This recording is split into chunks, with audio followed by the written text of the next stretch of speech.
Welcome, everyone. My name is Sarah Sims, and I'm the manager of continuing education for the Brown School here at Washington University in St. Louis. Thank you all for joining us for today's Open Classroom program. Open Classroom is the Brown School's virtual and free professional development series. Beyond Open Classroom, we are the largest provider of continuing education units in the states of Missouri and Illinois. So if you are looking for CEUs, or if you just want to engage in some deeper learning, I invite you to check out our website, which is brownschool.woostel.edu under the Resources and Initiative tabs. And there you can find workshops that we offer on almost a weekly basis, pretty much year round. There's something for everybody, and I'm going to drop a link to that in the chat. So just a bit of housekeeping before I introduce our speaker for today. This is a Zoom webinar, so we can't see or hear you, but as hopefully you have already noticed, you are able to use the chat, and we would really like to engage with you that way. Feel free to say hello right now and where you're joining us from, but then throughout the presentation today, if you have any comments or especially any questions for our speaker, we would love to hear those because there will be a good amount of time at the end for Q&A. We'll also be live streaming on YouTube. So if you have anybody who couldn't join the Zoom but wants to watch, I'm dropping a link to the chat in the chat to that as well. So now, without further ado, I'll introduce today's speaker. So Stephanie Malia Krauss is a leading voice on what young people need to be ready and well in a rapidly changing world. Her clients include US-based networks, coalitions, philanthropies, nonprofits, government, schools, and community groups. She's a trained educator and social worker. She writes for EdSurge and Scary Mommy and has been featured on PBS NewsHour, StoryCorps, and more news outlets. She's the author of 2 books. The first is called Whole Child, Whole Life, 10 Ways to Help Kids Learn or Live, Learn, and Thrive. And the second, which is coming out very soon, is Making It What Today's Kids Need to Know. What today's kids need for tomorrow's world. And she is also a 2008 Brown School alum. So, and I invite you to learn more about Stephanie and what she has to offer. You can sign up for her newsletter at www.stephaniemaliakrauss.com. And I'm also going to share how you can connect with her on other social media outlets in the chat. So today, Stephanie is here to present 10 proven practices to support child well-being and youth mental health in a changing world. And this talk stems from her most recent book, Whole Child, Whole Life. I think I flipped that in my intro a minute ago, so sorry. That's her most recent book. So Whole Child, Whole Life, it's about to come out. You can sign up to pre-order on the book's website, or you can get it on Amazon. I will put those in the chat. She also just recently did an interview about the book on US News, which I'll put a link to that as well. But I'm going to just be quiet and let Stephanie share this really great talk with all of you. So Stephanie, please take it away. Thanks so much, Sarah. And it's so great to be with everybody. While we've got folks in the chat, I'm super curious. Sarah is just a few months into her role and doesn't know this legacy story of the very first time that I ran an open classroom. So if you are a repeat person and you happened to be on the open classroom back in 2021, where I had some incredible events that I will share with you in a second, I'd love to know it in the chat. For those of you who haven't met me, so I'm going to tell you this ridiculous story, and then we're going to talk about who I am. Oh, Sherry, I see you. Okay, so you can let people know what it was like as a participant. So I'll tell you this ridiculous story, then I'll tell you who I am, a little bit more context from what Sarah shared, and then we're going to jump into the content. And the great news based on everyone who is here today is that the work that I do is for any person who cares for kids, whether that's professionally, personally, or for many of us, we have kind of intersecting roles. But back in 2021, when Sherry was signed in to Open Classroom, I had just had Making It come out and had taken the first vacation. Oh, Kristen, I see you. My gosh, my first trip since the pandemic masked up. My dad and his wife live in Florida, and I had taken, so Sarah, I'm going to tell you this story since I can see you. So I had taken like 2 days, I had some work, and I was going to do a retreat. So I had this hotel room. I left my kids with my grandparents. I signed in. And the first thing that happened was what Kristen and Sherry may or may not know was I lied to everyone who was signed on because I had a brand new watch that was a smart watch. You'll notice this watch is not smart. And I must have been nervous. And so my heart rate went up. So the first thing that happened was that my watch started beeping and vibrating, saying that I was having like an unhealthy heart problem and saying like, seek care. And so in an act of incredible self-care, all I did was lie to everybody, say that my kids were texting me as I was looking at a watch that said that my heart was in a dangerous rhythm. And I took the watch off and I threw it across the room. And I like took a deep breath, got myself centered. And then a couple of minutes later, Kristen and Sherry will remember somebody started banging on the door. And I like put myself on mute. There were as many of you logged in that day as today. So, 100 plus. Yes, this is real life, maybe the absence of self-care. And so I shout out to the hallway, I'm busy. And the person keeps banging, but you all are just like watching me in this hotel room. So it turned out the building was on fire, like actual flames, like the building was up in flames and I had to evacuate. The worst part was that my husband and I actually met at the Brown School of Social Work. And so he had logged in, and we also had friends and colleagues who knew us who were also logged in, and they were all watching me. Exactly, Colleen, if you can see the chat, they were all watching me like the color drain. Am I having a heart attack? Is the building burning down? And I had to evacuate both the open classroom and the building. So that is how things went, the first open classroom. So friends and colleagues, I'm really hopeful that today, oh, wow is right, Kelly, that today will be fine. I'm so excited to be with you. But I have to say, there's like some anticipatory anxiety where like I checked the stove and, I did my things. So Sarah, that's what you got to miss 2 years ago when Making It came out. Oh, well, I love that some of you still came back when you saw my name and didn't think it was jinxed. Okay, you guys, we're going to go ahead and shift. Thank you for giving me my moment to like recount this ridiculous story. But today we're going to talk about what young people need to be well and how we can best support them. What the research says, what I have learned through my work in writing. And I just want to let you know that I'm going to keep the chat open and actually big and expanded. So if you have questions or ideas and comments while I'm talking, please feel free to share that in the chat.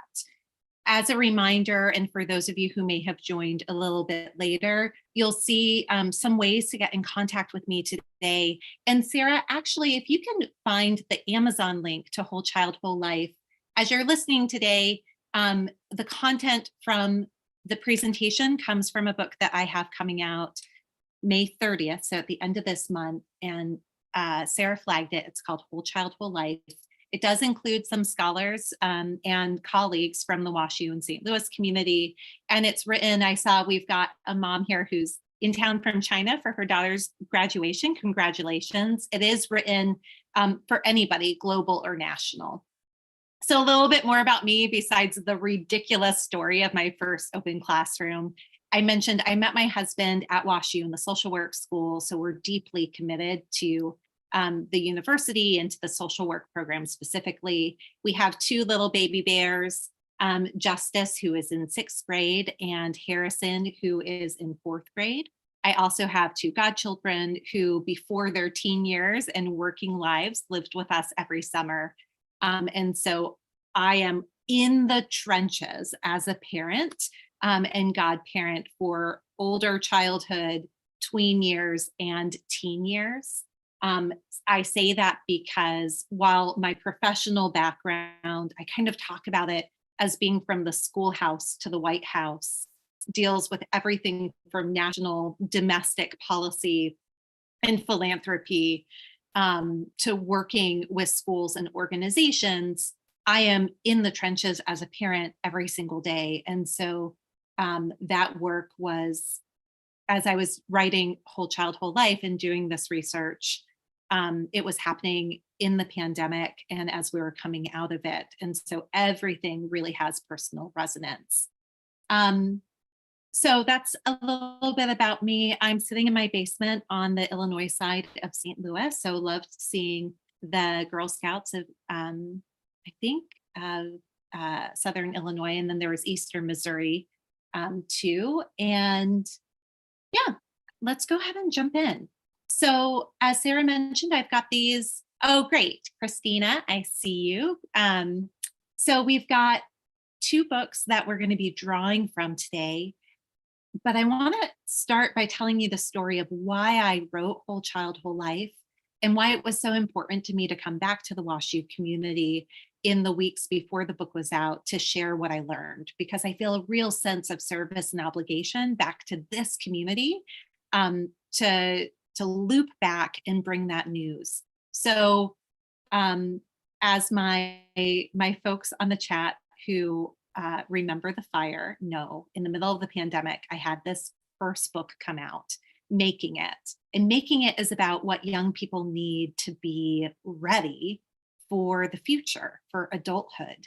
I had been working for 10 years in national work on the science of youth readiness, on high school graduation and higher education and workforce development. And what I found with that really compelled me to write Making It was that when I was a teacher, when I was a social worker, when I was on the front lines working with young people, I had all kinds of questions about what young people actually needed to be ready. And I had no time, capacity, or resources to get the training and education I needed to answer those questions. I just lived in the complexity and conflict of it all. I was running a high school, but I also knew graduating high school didn't mean that a young person was fully ready. And so when I made the transition off the front lines into national work, my commitment was to answer this question of what do young people really need to be ready, especially in a world that's changing. And so Making It was really my love letter back to the front lines, because what I learned was those conversations were happening, but very often without counselors and teachers and parents and young people in the room.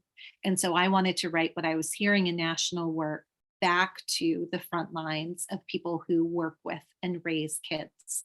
So imagine the book comes out in the middle of the pandemic. I'm doing a pandemic book tour from right here in my basement.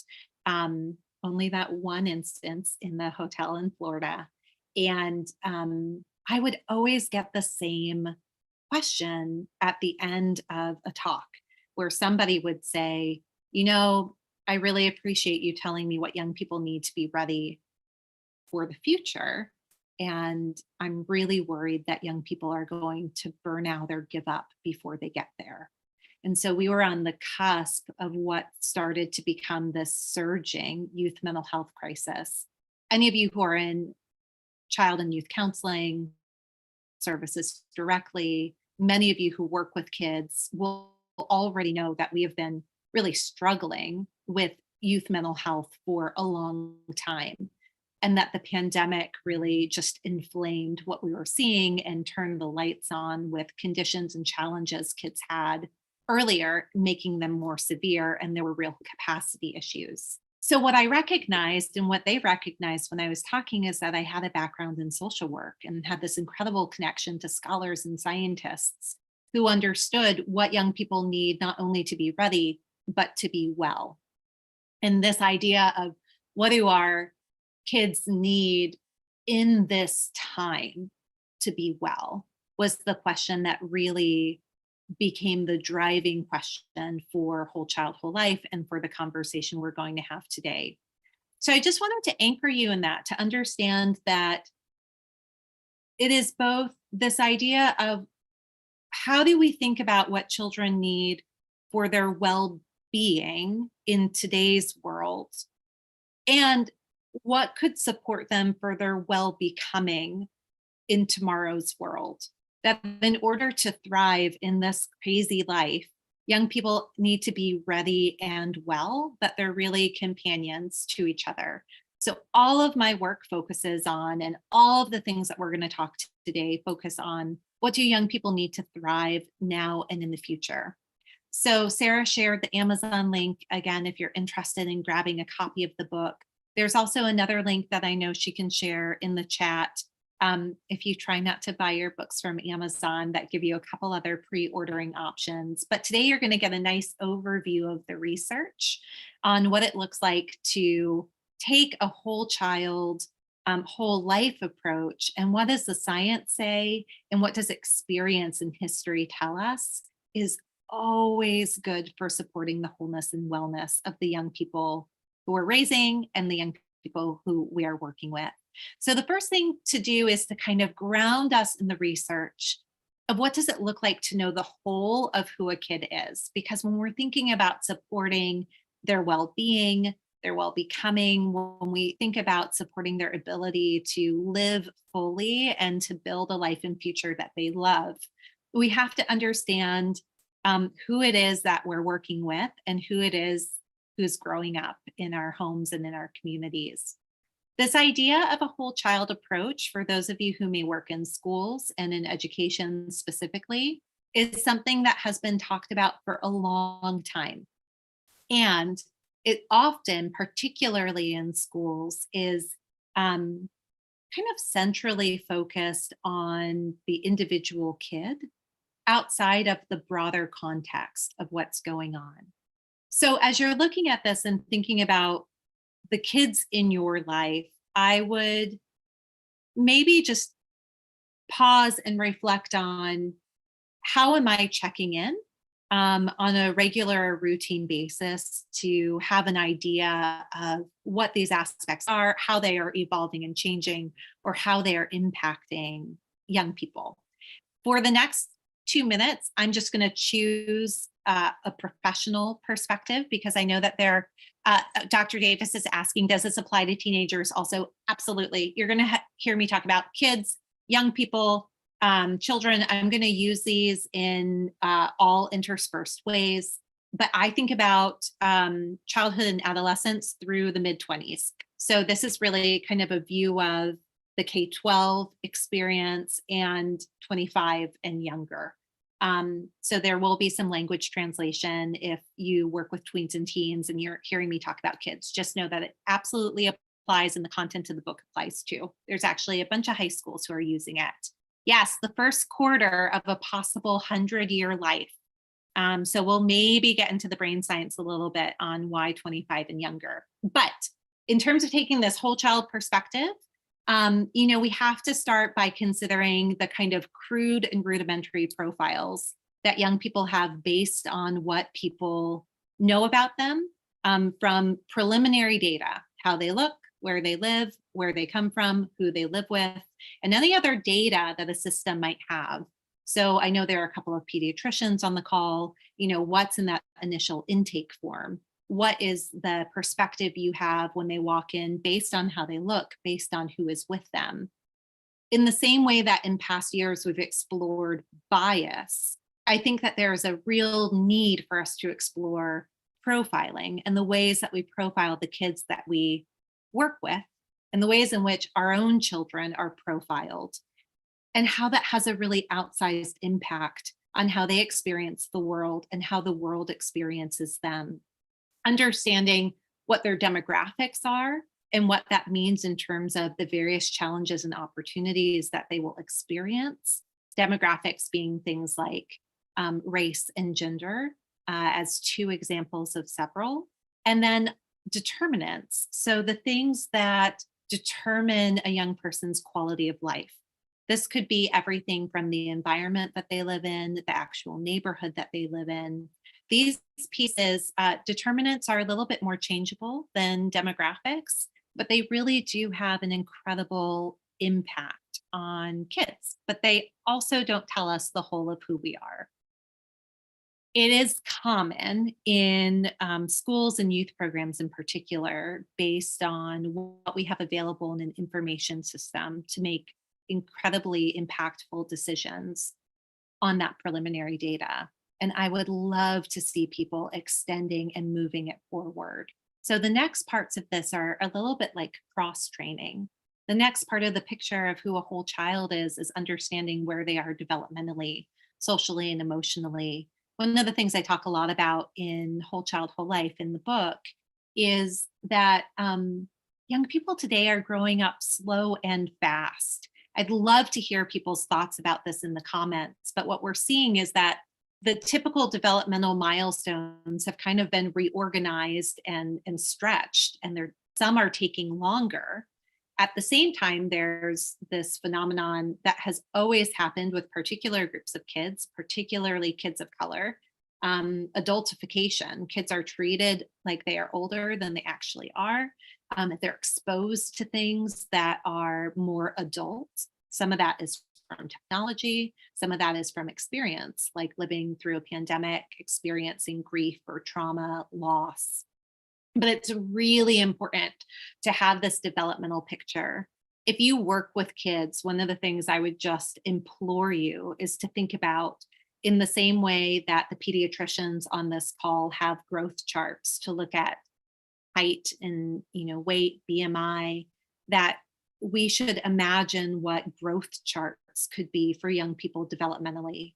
Where are they socially, emotionally, cognitively, and then based on who they are, based on any challenges or differences that they have, what is normal to expect, what supports or services do they need.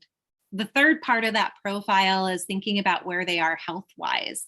So in the book, in Whole Child, Whole Life, this is probably the longest chapter I'll share personally, and it's a story that opens up the chapter. In the middle of the pandemic, one of my children experienced a life-stopping mental health issue. He had truly life-stopping OCD symptoms that cropped up basically overnight. And as it turned out, it was due to an untreated infection that had triggered these neurological and psychological symptoms. He needed a combination of medical care and psychological care, and some of that is long lasting. I bring that up because teachers and coaches, especially volunteer coaches, for any of you who have young people in your lives who are doing sports, or if you coach, we don't get training on the different behavioral symptoms that might show up for different vitamin or nutritional deficiencies, or what happens when young people don't get enough sleep. Where Dr. Davis, who asked about if this applies to teenagers, there's a whole section in that chapter that addresses issues of sleep and how chronically sleep deprived our teens are, and what can happen to them behaviorally and psychologically and physically when they're just chronically tired. Having an understanding of that is really critical. It's a part of how we take care of kids. So the last two pieces here are understanding that a young person lives in context. They don't live in a single system or setting. They live in a community. They live in a family. They have a network of people around them. I know I saw somebody on the call who's from Epworth. We also know that there are young people in foster care, the justice system, or experiencing homelessness, who have so much transience and variability in their social network. If we are caring for kids, particularly if we are working with kids, or if we are supporting a kid in the neighborhood or one of our own kids' friends, understanding the context of the people in their life and the strength of that, and also the challenge of that, is a really critical part of knowing who they are and supporting their health and well-being. The last thing, just really quickly, is to understand that the piece that brings a young person into high definition is knowing what makes them them, their quirks, their characteristics, their strengths, the things that they love, the things that they like. Those pieces are really key. So I wanted to take time to ground you in this. This is a little preview to the first part of Whole Child, Whole Life, the book, because this is the whole of knowing who a kid is. And for those of us who are called to care for them, being able to figure out creative ways informally and frequently to check in on these pieces. If a young person is struggling, knowing to ask the question of, could something be going on health wise? Could something be going on with their life outside of the context of this relationship or this particular setting? Could this be because of being a girl or being Black or being Native or being, you know, being a part of a particular family? These are important considerations for us. When we don't consider them, it can be really damaging. So before we move into talking about mental health specifically, go back to my son and his untreated strep infection. He needed antibiotics for strep.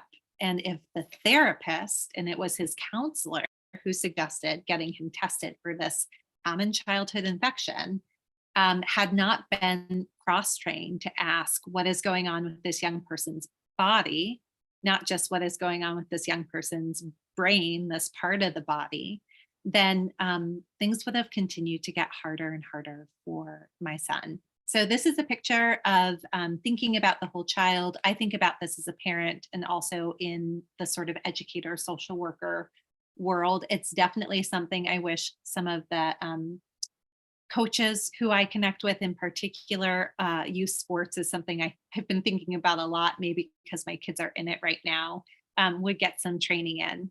So you can't come to a social work session and not get a little bit of an ecosystem approach. So right before we're about to transition into the 10 practices, but I just want to name that as we think about who a whole child is and what practices support their well-being and mental health, we have to situate it in context and understand that young people live in a sort of interrelational space that connects them to people and a variety of systems and settings that are affecting them and that they are affecting, that there's sort of this two-way relationship. Anybody in the academic or social work community might recognize this graphic, which is borrowed and inspired by incredible developmentalist Yuri Bronfenbrenner, and it's called a human ecology model. But it's just to say that what is happening to a young person inside has a relationship with what is happening in their bigger, broader world, including, if you look at that outer ring, the sort of big outside forces in time, situating them in a moment in time, like pandemic time or post-pandemic time, what we're in. All of those pieces also warrant considerations. I just want to do a shout out to those who are a part of the medical community, because I saw there are quite a few of you on the line. The idea of rounds and grand rounds in particular is a really wonderful way of operationalizing seeing kids in context and also that whole child approach. For those of you in education who have any connection to working with young people with disabilities, special education, when it's done well, the IEP process, when it's done well, is also kind of a natural space in which context and that portrait can come into action. And certainly for those of you who are in private practice and counseling, my hope would be those initial sessions and intake would be the same. We're going to shift into the practices. So if you have questions or ideas on this kind of comprehensive picture and why we need to start there, feel free to throw it in the chat. As I shared with you, I've got that pulled up. So we're going to spend the rest of our time just talking about some of the early research and things to consider of these 10 practices that emerge that really, in some ways, you're going to look at them and say, like, oh, these feel familiar. They don't seem that surprising. And so in some ways, like the way I think about this is if these 10 practices were organized like a a wheel. So if you're only listening to this on audio, I'm using my fingers to kind of do a circle. And each one was a pie slice.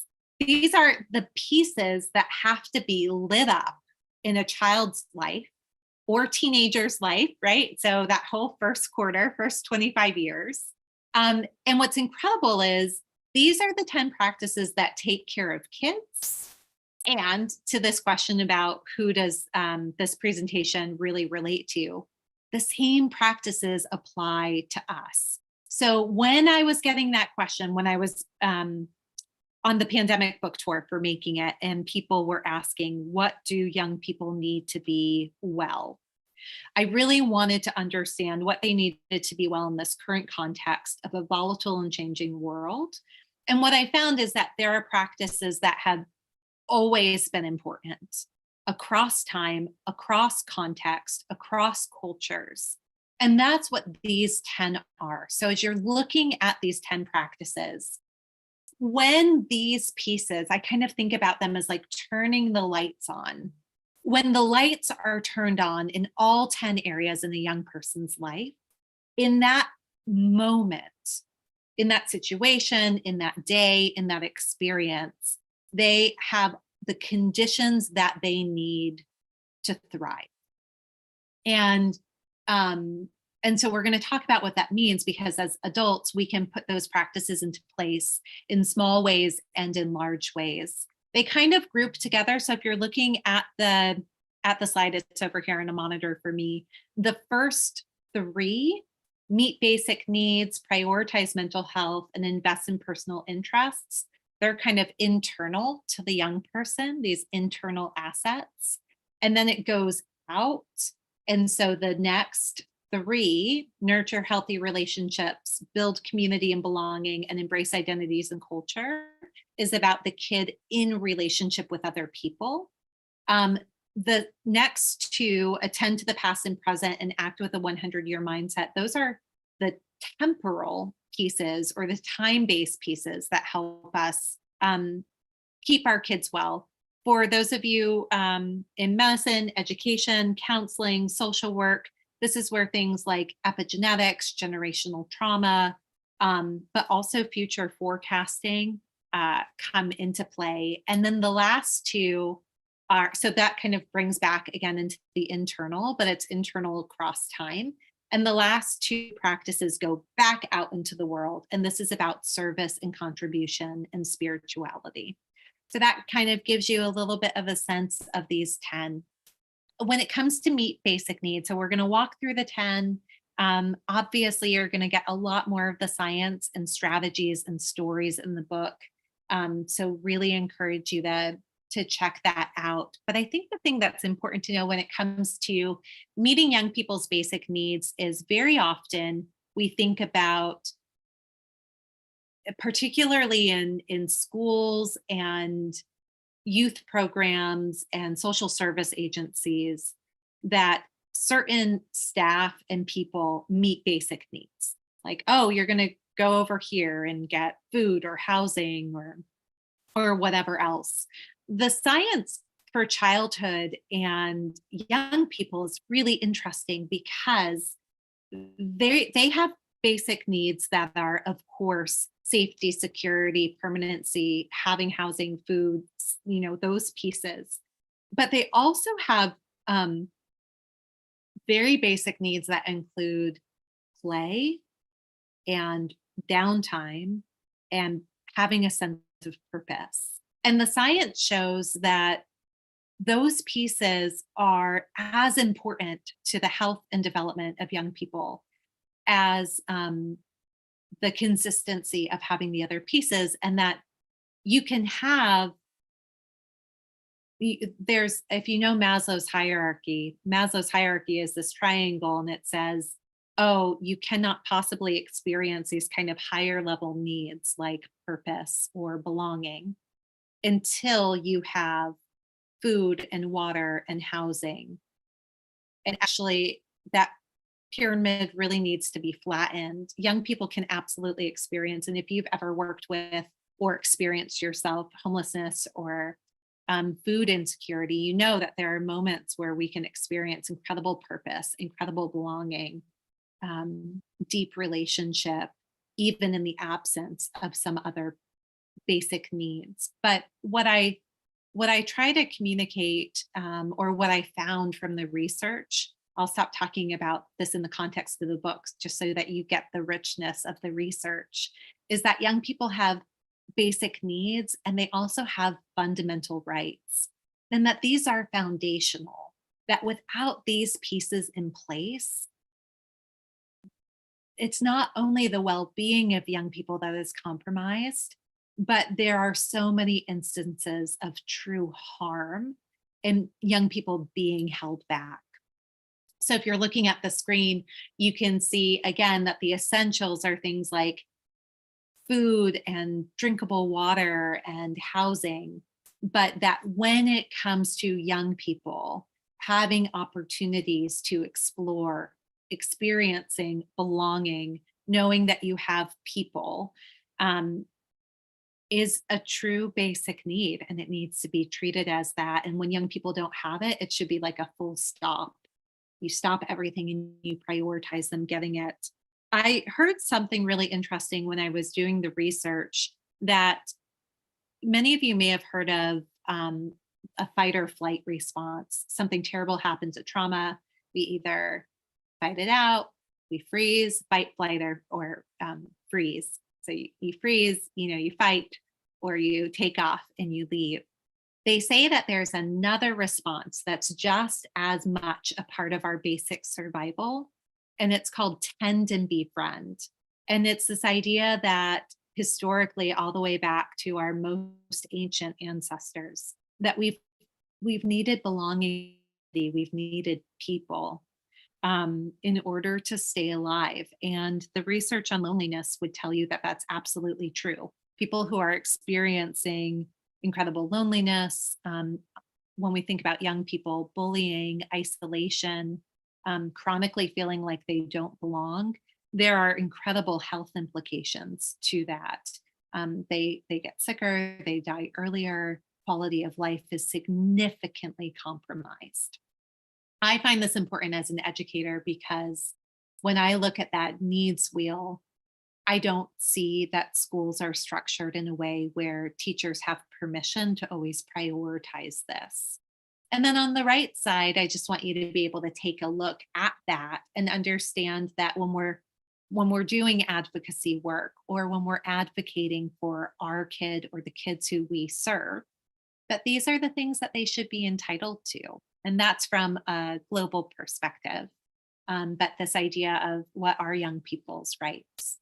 So moving forward, when we think about prioritizing mental health, I put this in as a specific practice because we are in the middle of an unprecedented youth mental health crisis. And if you haven't been following it, it is worth really paying attention to. I'd be curious. I know there are some folks from our local hospitals and some private practitioners to hear what you've been seeing. But what I was hearing and reading about, when it comes, specifically the specifics around treating mental health challenges, which is really what this addresses, and practicing emotional hygiene and mental health first aid, is that people are doing more psychiatric and psychological and behavioral evaluations for kids than ever before. In schools, there are people who are doing more evaluations in a week than they used to do in an entire year. And emergency rooms are often at capacity. Psychiatrists will have 1 to 2 year waiting lists. There aren't enough social workers and counselors and therapists to see the kids who need it. And so a big part of prioritizing mental health is for all of us, even if we're not in clinical work, to know what the signs are, what the red flags are, to understand the different types of therapy and counseling, to have emergency mental health plans before there's an actual emergency. I'm a huge proponent of mental health first aid. Amazingly, Missouri, the National Council for Mental Wellbeing works with, I think it's the Missouri Department of Mental Health. I might be getting the agency wrong, but for those of you who are local, to run this global program, but there's a national version of it, mental health first aid. Adults can get trained for free, and teenagers can also get trained. And it teaches you basic first aid for mental health, which we should absolutely all have. Last I checked, I want to say that the rates of depression among young people were like 3 in 5 young people were having really seriously depressive symptoms. Similar numbers for anxiety. Suicidality had almost doubled. Thank you, Rosemary. I'm so glad to hear you recommending the mental health first aid certification. So the numbers are super troubling. So then the question is, what do we do collectively to support it? So first thing, the triage part is what I just mentioned. Oh, awesome, Toby. Places for People is offering the class for people who are local here, Missouri and Illinois. So the triage part is getting trained in mental health first aid, knowing what the signs are, knowing the types of therapy, having plans in the same way we plan for other things. And then there's this issue, you'll see it sort of on the pictures of there's some actual like body care. So this is called somatic work and soul care and mind care practices. I go through a lot of them in the book, but these really wonderful everyday routine practices that we can begin to cultivate in kids. I think the big thing that I want you to sort of hear and take away from this piece before we move on is at this point, I think we have to project and prepare for any young person in our care experiencing some kind of mental health challenge in childhood, adolescence, or early adulthood. And so it is about us being prepared and them being prepared with practices and information when that invariably happens. And if it doesn't happen, great. But given what the numbers are, and given the fact that they might not be able to get the medical care or the therapeutic care that they need right away, it's really important to do that. Also important is to think about if a young person has genetic predispositions or environmental things that might set them up for addiction or particular disorders, if they experience chronic trauma, how to have that be a really open conversation. My family is, we've got addiction, it's just rampant through both sides of our family. And so it's a very open conversation with my 10 and 12-year-olds, including how technology kind of turns on some of those addictive tendencies. We're going to go a little bit quickly through the next two. Investing in personal interest, the one piece that I'll just point out, which I think is really, really powerful, is that there is this, I did a lot of work in the workforce development space, and there can be so much push and pressure to get young people into a particular pathway or a particular job. When we're thinking about young people being able to love their lives and live into their lives, this idea of them having purpose and also enjoyment is key. So they're at risk of burning out or giving up before they get to adulthood if there aren't things in their life that they love. So the research says that some young people can have passions, but not all young people. Passions are very specific, their kids become very fixated on them, and often they come with sacrifice. So I'm passionate about a particular sport, I'm going to pursue it, and I'm sacrificing my time exploring other pieces. So passion is really only for some young people. Purpose is for everybody. We all need purpose, and purpose can be providing for a family or doing something in your community.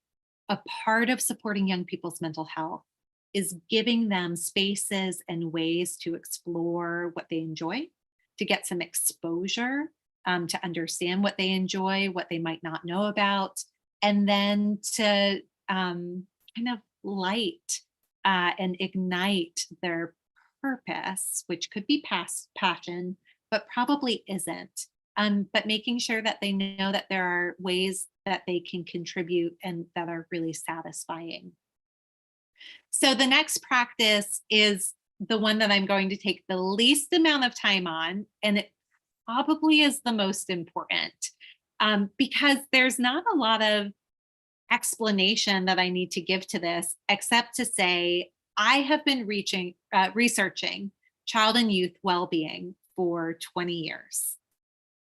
Across the research, nothing is more profoundly important for the survivability and the thriving of a young person than the presence of healthy relationships. It is important for their ability to learn, to develop, to be physically healthy, to live a long life. Every indicator of quality of life is improved by the quality of healthy relationships.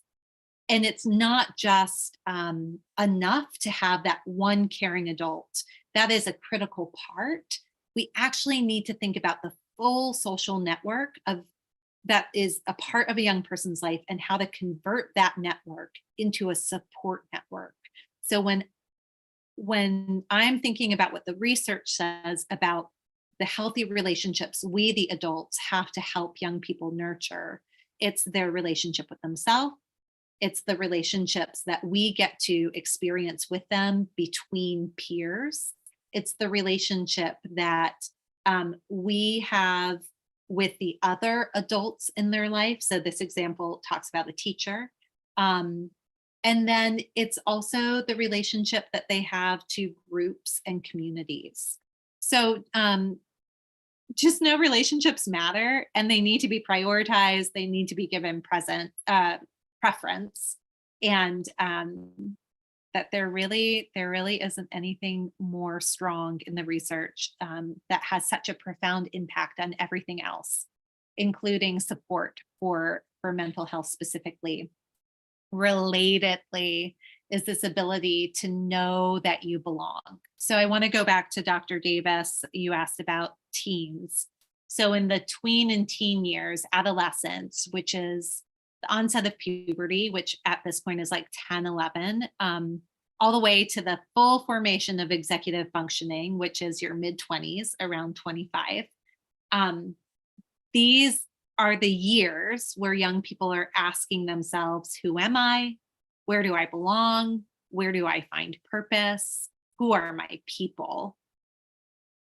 That tend and befriend survival mechanism is huge. And in a pandemic context, young people who were in that developmental window, the tween and teen years, who are hyper social by design, were seeing impacts on their mental health because their ability to graft into peer groups in real life and sometimes virtually and find the spaces where they belong was really reduced and limited.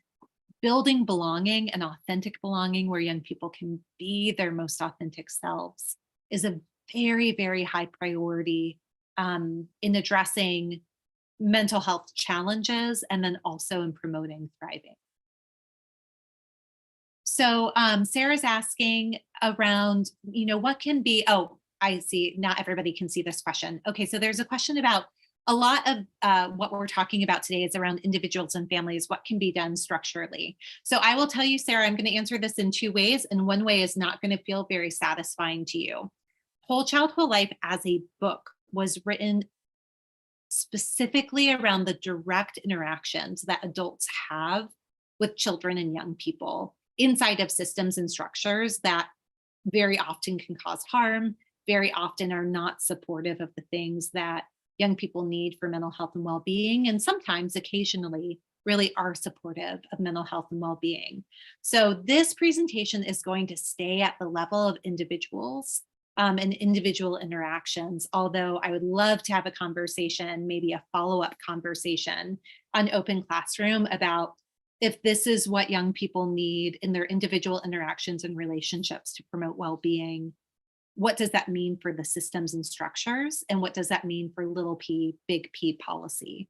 The most important thing, I think, just at this pause point for that question is to know that if you are sitting inside of a school child welfare, youth justice, workforce, any system, healthcare. Being able to look at your policies and practices to see how aligned they are to these 10 practices is a really good starting place. To what extent are the conditions of the system and structure set up to promote these practices, and to what extent might they prevent or prohibit these practices from going into place? Which is a good segue to culture and identity, particularly as we're in the middle of culture wars in places like schools where kids aren't able to fully explore and experience aspects of their identity, whether that's through the really risky rise of book bans, or prohibitive and really harmful policies that are attacking and threatening the very lives and learning of young people. So cultural development is key for well-being, for identity formation. And when young people have to suppress or reject aspects of their identity and development, um, it's dangerous. And it not only prohibits development, but it very seriously compromises their well-being and mental health. So one of these incredible sort of ways in which we can promote thriving and well-being for young people is giving them spaces and permission and ways to fully explore their cultures and their identities and the intersectionality between those. So it's not just one aspect of their identity, but many. So when we think about that, similar to the relationships, I just wanted to give you a visual on what that kind of rotator is for cultural development and identity formation. So you see that it's about being able to connect internally, like who am I? Who am I in the context of my relationships with others, including community and the broader world? And where are the spaces in which I can come together with people who reflect and represent me? This is one of the most, I would say, like saturated spaces for well-being is when young people are in healthy and vibrant community with folks where they feel like they truly belong and they can truly be with themselves. I think that that's a good place to just remind that a lot of these are common sense practices, but we don't necessarily realize the gravity in science and research behind each of them. And because they feel so common, we often don't prioritize them or make time to explicitly support, endorse, and work on them. I think that that is really the key here. So the next two practices deal with time. Again, we're going to walk through these really quickly because I'm watching my time and I want to make sure you get out on time. Was that fire story at the beginning really messed me up? So the first piece is to understand who a young person is in the context of their family and generationally. For those of you who work with young people, you may be limited in the information that you can find, but in the same way that a pediatrician might ask about the medical family history of a patient, there is real importance in understanding the full history of experience and possible harm or challenge that might come with a young person's kind of what they bring in their backpack. For example, my family is Native Hawaiian. I know I don't look it. I'm a very fair-skinned Native Hawaiian. And so I have a lot of historical trauma that has translated as mental health and addiction issues in my family history. And we can track it back to what happened inside of, my broader culture, Native Hawaiian culture, and then my individual family. That's not up for teachers or counselors to need to know. But when they find out that I am Hawaiian, it is something to consider and to wonder about.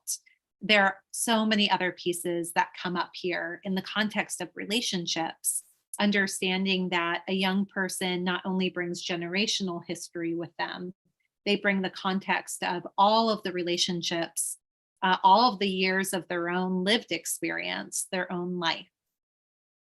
The other side of time is having the context of what young people will need in the future as it relates to mental health and well-being. The big takeaway here is this.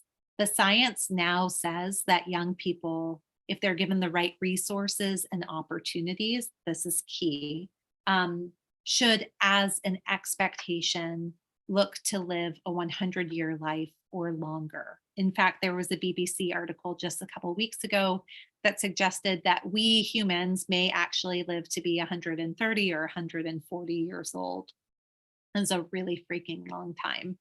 And so what that means is when we think about well-being, we do have to think about well-becoming. What are the things that must be prioritized? Because potentially, prospectively, there is still a lot of life to live. And how much can we attend to helping young people develop lifetime practices? It's one of the things for me that's so powerful about these 10 practices is that when they are internalized, not only received, they're actually the checkpoints for young people to continuously into adulthood be checking, do they have the resources and do they have the internal and external assets they need to be well? So the last few practices, we're almost there, you guys. This one is being a force for good. So this is technically, for those of you who think about child development, considered the socio-political, cultural, developmental piece of supporting kids' well-being. And the basic premise here is that when we give young people agency and autonomy over their lives and over the problems that impact them, it supports their health and well-being and wholeness. There are huge and horrible things happening to them. School shootings, racial violence, pandemics, illness, you name it. I mean, there are all of the age-old things, and then there are all of the things that are sort of unique to this moment in time. By allowing them to organize and advocate and feel as though they have a way to do something, that level of control and agency is deeply therapeutic. It must happen with the presence of the other practices, because when a young person goes out and they're serving and organizing and advocating without having healthy relationships or community or meeting their basic needs, that's a very quick road to burnout. So that one has to be really tended to very carefully. And then the last piece is around spiritual development. So it really is just this idea that one of the most protective factors for young people, supportive of their well-being and their well-becoming, the chance to thrive now and in the future, is this inborn, the research says that young people have kind of inborn spirituality, and it's that desire to see that you are a part of something bigger than yourself. And so that piece is we'll go ahead and wrap there. Sarah, we won't get the wonderful ton of time for questions. I'm going to pull up one more slide, but I'll just end it by saying that it's important to meeting basic needs. This is the idea of young people seeing, is there a purpose to this life? Am I a part of something bigger? Is there a reason to keep going? And being able to support those spaces is really very critical. So we'll leave you on the slide. I was going to show you the practices one more time in view, but you can get that online. And I'm going to turn it back over to you, Sarah, because I know we're very rapidly running out of time. That's okay. Thank you so much. And you answered a few questions throughout in the chat. So I think that's great. And Stephanie has been on Open Classroom before. You expressed interest in coming back. So hopefully we can schedule another one to talk maybe about applications to structures and systems and have another conversation. I just want to remind everybody that all of our Open Classrooms are recorded and you can go back and watch them. So today's, and then the one from Stephanie's other book that she mentioned, you can watch that as well on our website or YouTube channel that I've dropped in the chat. We have 3 more open classrooms for this season, and then we're taking a bit of a hiatus for the summer. If you're interested in finding out what we have for the rest of this season, you can go to that link in the chat. One more kind of reminder from our Office of Professional Development, or not a reminder, but an announcement rather, is that we're currently undergoing a strategic planning process. And as a participant, you all are participants, I would love to hear your feedback about our programs. And if you're interested in providing your insights, I've dropped a link to our participant survey in the chat.